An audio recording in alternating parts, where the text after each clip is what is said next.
米糊的锅慢慢炸。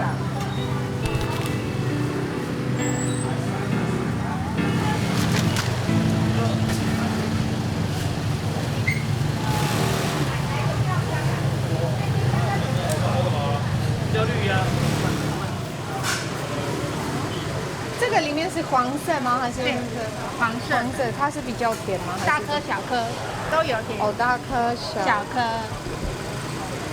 这个字会不会比较大？对，是吗？有汤，有汁。可是它就是那个汁就比这个还大吗？Hi, Lili， 这是 Ryan 叔叔。Hello, Lili. She's shy with camera. 好啦，Lili，那我们要下来了，好吗？Okay? You're a stranger to her. And we taught her not to talk with strangers. 这个是 Ryan 叔叔，他从美国来哦。哎呦。Hej! Przytulaska? Jak było w szkole? Jak było w szkole? Fajnie? O, a co to za skarpety? Dawno ich nie widziałam. W szkole były zostawione. 我刷牙的时候，我在学校刷牙的时候，然后瓶子用到我的那个，然后袜子就湿了，裤子也湿了。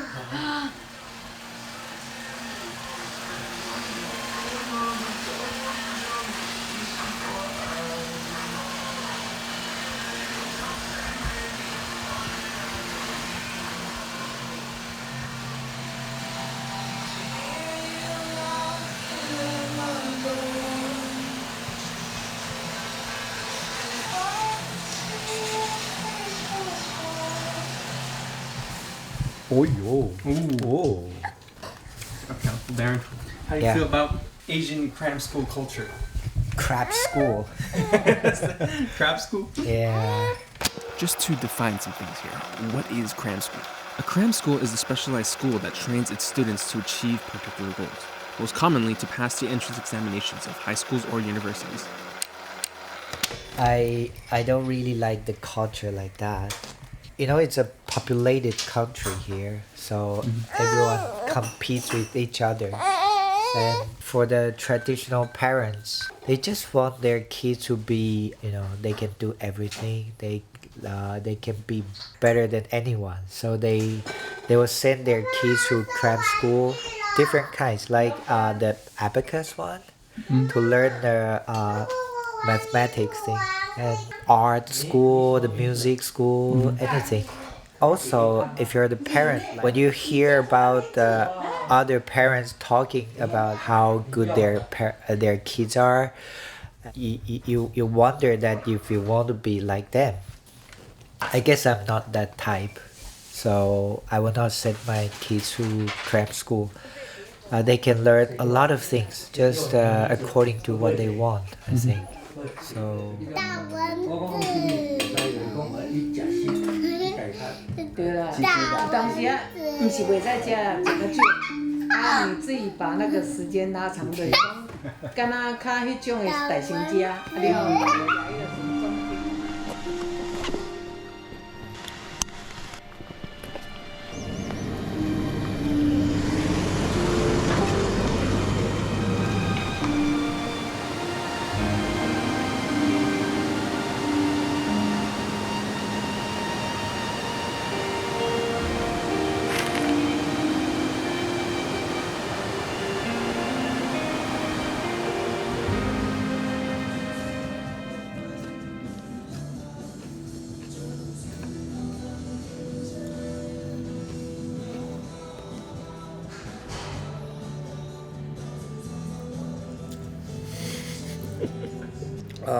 Because, well, this is 500 ml, right? Oh, so you got the perfect amount. Yeah, and they're right on the beaker as well, so you know if you've been shortchanged when you buy your beer. So look, there's my 500. So I've actually got more beer than I paid for, because I'm already at 500. Oh wait a minute, it's been displaced by the ice cubes. Science.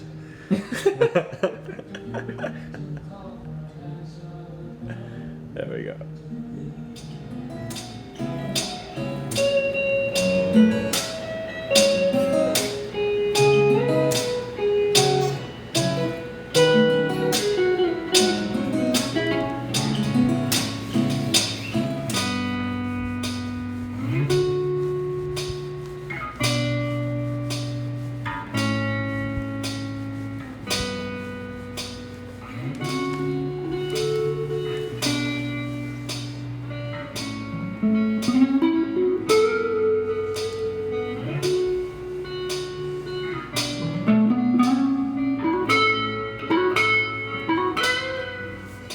Zoe, did I play guitar to you on the first day?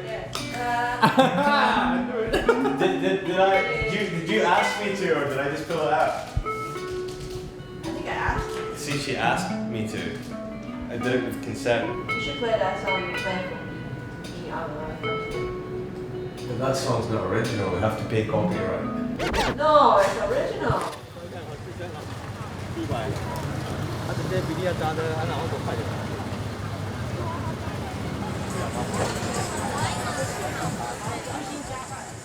Education here, so like all of my friends from Taiwan, right, they talk about their time at school. They talk about it like being in the fucking Vietnam War, you know? It's like they are shell shocked from it. And like any of my friends that have the choice, you know, do I want to bring my kid up in Taiwan or do I want to bring my kid up abroad? They will always say, you know what, until like 5 or 6 years old, yeah, Taiwan is great for kids, right? You got all these parks, all this convenience, all this family support network around, you know? But after that, when the kid gets into that school environment, it's like they don't want to expose their kid to the same thing that they had to go through, you know? My friend, when she was at high school, she would wake up at like 6 a.m., go to high school all day until like 5 or 6 p.m. Then after that, she would go to a class until 9 p.m. Then after that, she would do a 4-hour shift in 7-Eleven. And that was her day until like 1 a.m. when she would sleep, wake up at 6 and do it again for 6 days a week. That was like back in the 90s. Now it is maybe not quite so bad, but like, so like for me, I mean, I'm kind of at this crux right now because my kid, he's just about to turn 5 years old. He's just done 6 months in Scotland. And if I ask him now, like, which school do you like better? He's like, oh, I want to go to Scotland. You know, Scotland is the place I like. I think in like a year's time, 2 years' time, I need to make the decision, you know, do I want to put him into this like slave driver kind of school environment that he's going to have to endure for like, 10, 15 years, or do I want to take him to the UK or maybe put him into an international school that has a less intense curriculum, you know?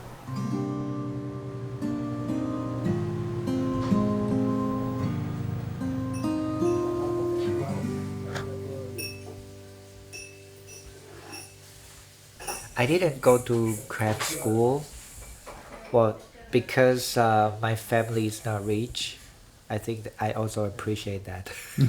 We will support our kids no matter what they like, something they're really interested in, but we will not waste the money and energy to push them to learn something they don't Because know. we want them to be Lihai. We just want them to have a happy childhood, right? Hey, but you're questioning the wrong person because I worked in Cram school. Oh, you did? Yeah, so that's why I know that the quality of teaching is not that good actually. Well, not in all of them. And it's hard to find Lili. Możesz troszkę ciszej? Many times when I started working in many cram schools, I found out that, well, some of the Russians, for example, or my friend, he was teaching English, but I could barely communicate with him. Like, his English was so poor that, I wouldn't even call it that he can really speak. And he is teaching those kids there. For those English teaching jobs, it doesn't matter if you're like a Russian guy with the thickest, worst Russian accent ever, right? You're going to get an English teaching job way easier than an African American did, just based on how you look, because it's this kind of Asian perception-based thing where we have this big blonde white guy teaching English to the kids. Of course, he's teaching it better than a brown guy, at the same time, I don't really think it's out of malice. I think it's the schools have this pressure to manage the parents' perception, and we need to make them feel like we're giving value. They're then looking at these parents and grandparents and thinking, okay, well, they're going to feel better if there's a big white guy doing this. So I'm thinking, do I really want to send my kids to be taught by some people and pay for something I don't even know what they are teaching? Oh, it's so noisy in this house, isn't it? Suham. I was in Penghu. Penghu is like this little tiny island off of Taiwan. So it's like Taiwan to Hawaii, for like an American perspective. And I go into this cafe, and a woman looks at me, and she just is like, "Hola, hola," and I'm like, "What?" And she's saying it like in Chinese, like, "I've never met a Mexican before in my life. You're the first Mexican that's ever been in my cafe," and I was like, "Oh, damn!" Like I didn't want to tell her no. I just wanted to go with the flow. I'm just like, "Hola, cómo está?" And she's like, "Oh, I don't speak Spanish," and I'm like, "Okay, thank God." Okay, here's the thing: is that like there's racism here, but it's not. I'm gonna stick a burning cross in your front yard type of racism. There's a toothpaste called Darlie. It used to be called Darky because there was a black guy with white teeth, because black people apparently have whiter teeth. The English name is changed to Darlie, but in Chinese, it's still a black person toothpaste. It's not burning cross on the front yard level of racism, but it's still there. But at the same time, like when I was teaching English, I totally had parents who come to the classroom. They walk in. He's yellow. He's not white. I'm leaving, and they leave. Like that's happened to me before. Like it's we want the white bread. So like that's. I think it looks better, like when the parents came to school and see, the teacher is like white, so he definitely teach good English. I think the first impression will be like that. Like I was teaching kids, and I thought I couldn't help but thinking like they might go to like 5 or 6 cram schools, and like on top of their regular schoolwork, so they're probably busier than me.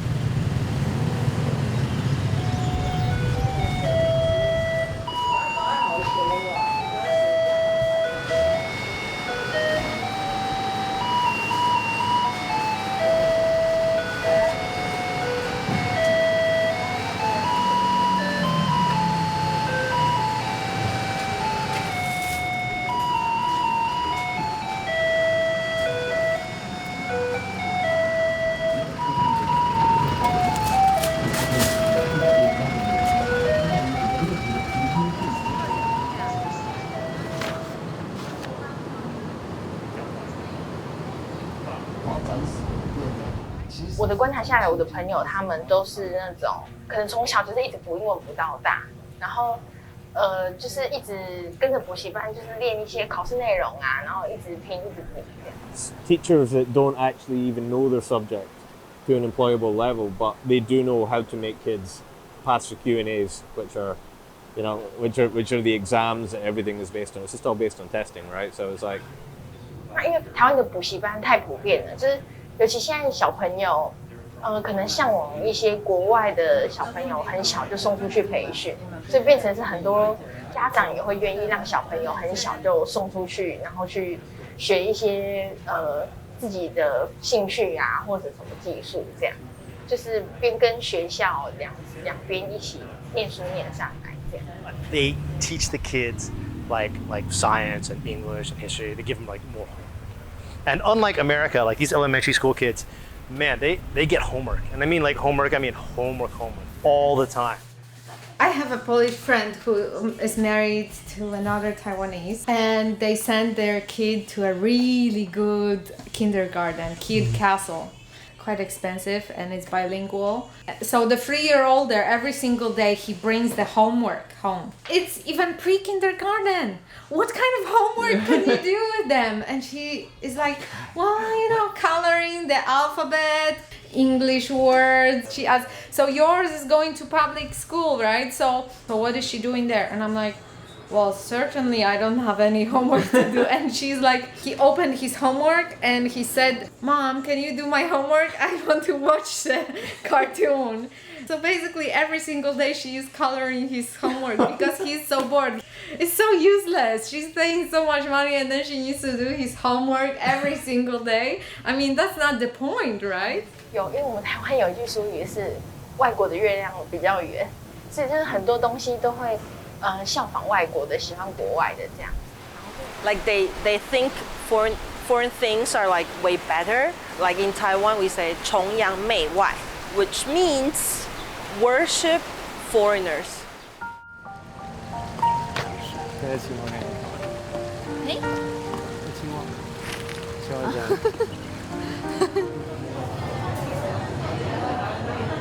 The advertisement, people like to invite a foreigner and telling their products the best. It's like a symbol. Like that never happened. There's no way that happened.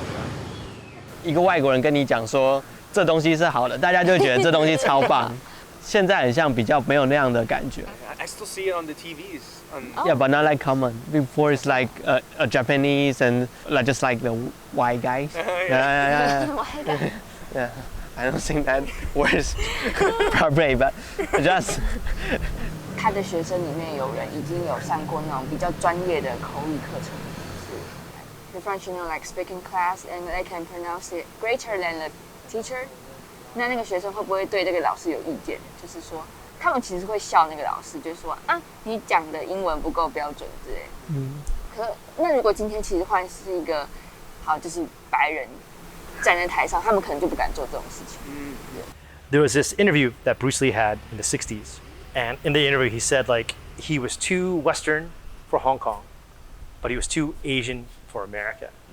And I remember watching that after living here for like a year, and like I really resonated with that. I was like, yeah, because I definitely felt that way growing up in Texas. Like I was too Asian for Texas, and then coming here, I felt like I was too Western for Taiwan.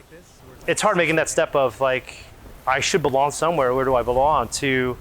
I belong to where I am. Like I am my own culture, I'm me. And if I don't solely 100% belong to one particular culture, it's okay. Yeah. Damn. Well said. Because I think that's totally like, and my wife and I have talked about this a lot because she's Siberian, and like, but she's lived here for like 10 years, and like, I'm both like Taiwan and America culture, but both dial down a little bit. Asian cultures, or like African cultures for that matter, they're not monoliths. These Filipinos and Japanese, like, well, I understand you, I understand some of the plights and struggles that you go through. We're not 100% the same. And that's totally fine. And these are differences that you could use to celebrate or punish people, and it's just different. You still think of yourself Chinese, or do you ever think of yourself as North American? You know what I want to think of myself? As a human being, because under the sky, under the heaven, man, there is but one family. It just so happened, man, that people are different.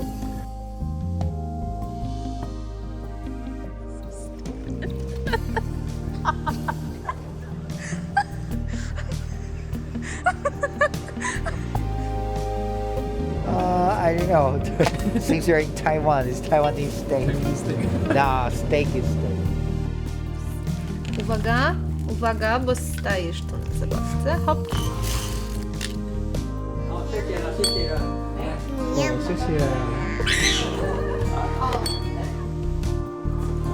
Sometimes just go in and have a walk around and see which one looks better. It's pretty bizarre, but that's not really unique to Taiwan. Are you going to build the hallway? I am filming a documentary. Don't worry, it's just B-roll. It's just B-roll.